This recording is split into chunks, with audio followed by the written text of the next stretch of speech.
You're welcome back to Estate Planning 101 with Dr. Titi Adegbile. And it's wonderful to know that you're out there viewing and listening. Have you subscribed to this channel yet? Then you need to do so now. Just click subscribe. Also click like. Also click share. Also make a comment. Now, today we're talking about preparing your children for wealth creation. Yes, your children. As a parent, think about it. When children are not doing too well for themselves, they tend to look forward to an inheritance as their way out of poverty. That is, if there is an inheritance that exists.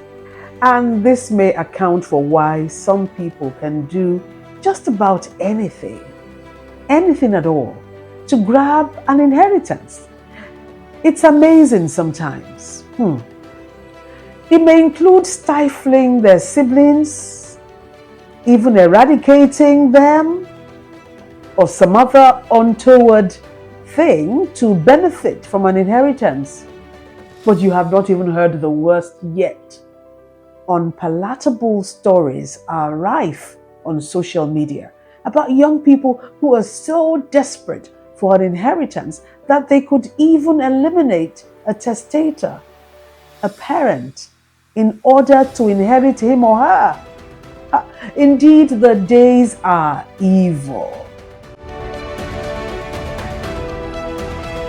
So, what is the point today?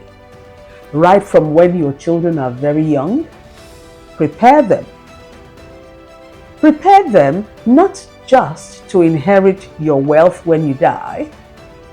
Instead, prepare them to create their own wealth while you are still alive, and then to combine it with your own wealth when you die, so that they can have a greater impact on the world for good.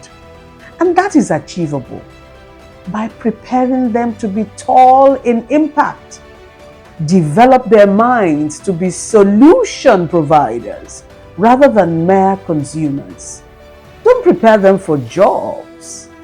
In our day, growing up, the ultimate was to have your own job, a good job in a lovely company.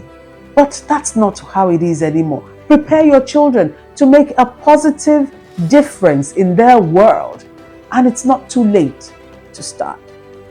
So, teach your children and your loved ones that rather than focusing on the bad economy, one misfortune or the other, challenges that surround us that are bound to come one's way, help your children to focus on opportunities that abound. So teach them to avoid people and things that weaken you. Give attention to those that strengthen you. Teach your children that yes, they will make mistakes in the journey of life, but they should pick themselves up again and thrive. After all, a living dog is 1,000,000,000 times better than a dead lion. Now I want to tell you a story.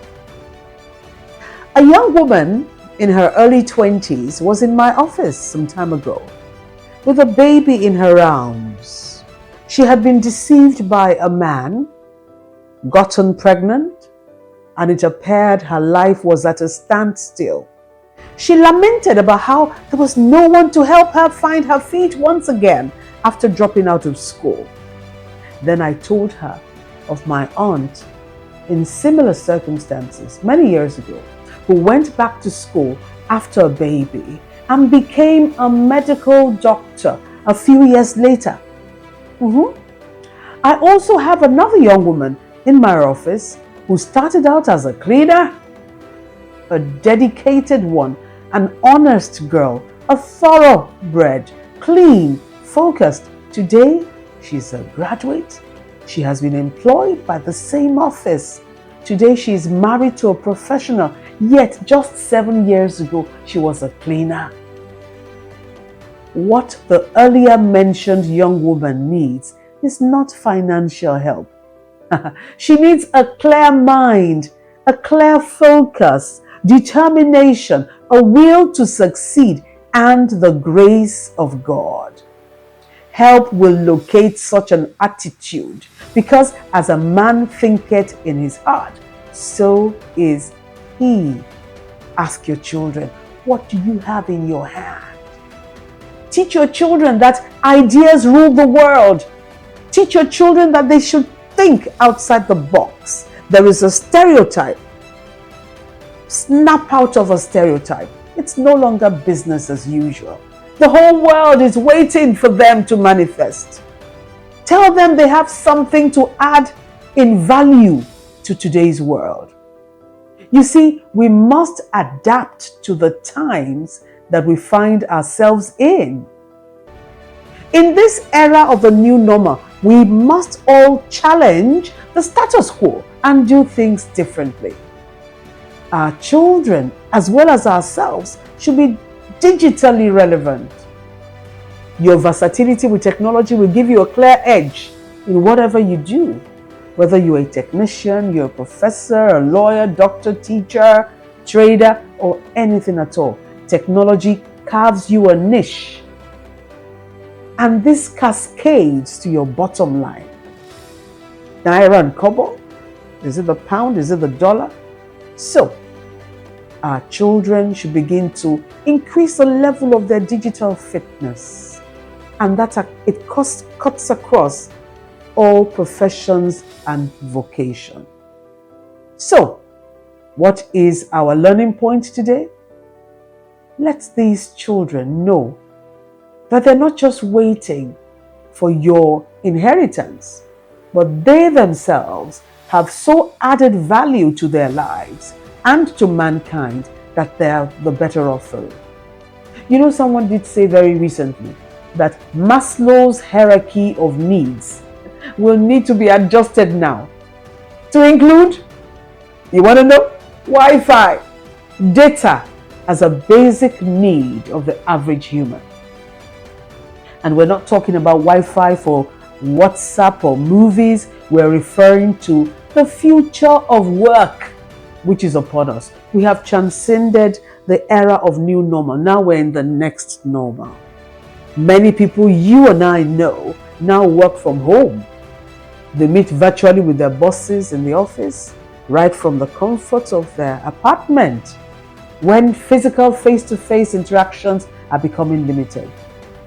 Yes, teach them that there's a whole lot for them, children, young people, to contribute to today's world. Today we're talking about rapidly assessing your digital fluency, advancing your digital fluency, injecting new talents, accelerating them. Tell them to start. It's not too late. And anyone can improve. Digital analytics, digital badges, artificial intelligence, drones. Let your children take an interest in technology. Baby steps, one step at a time, but let them go surely, a step at a time. Thank you for staying tuned today to Estate Planning 101 with Dr. Titi Adegbile. It's been a pleasure speaking to you today. And I believe you're going to make concerted decisions on what steps to take moving forward. Remember, it's time to subscribe. It's time to like. It's time to share. It's time to make your comment. Thank you.